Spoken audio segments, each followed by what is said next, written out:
1977 का वो दौर जब भूतों ने एक महल पे अपना रोला जमा के रखा था। भूत इतने खतरनाक कि बकरी की दहाड़ और तीतर की पाद सुनते ही महल के भीतर हो जाते थे और भीतर घुसते ही वो अजीब तरह की आवाज निकालते। मगर लाडली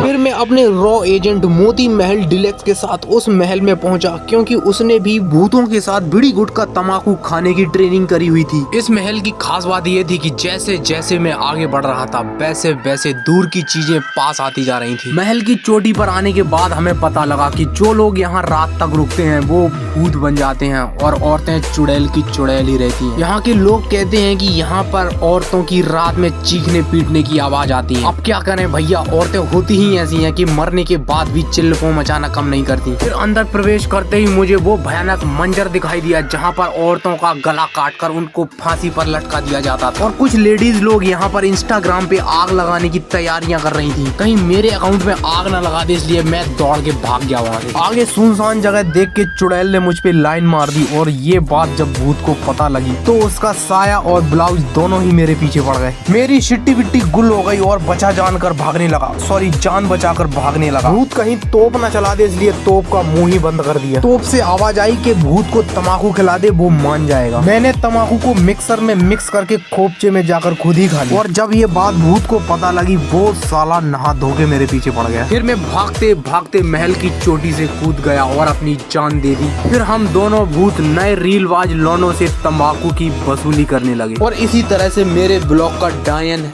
एंड हो गया।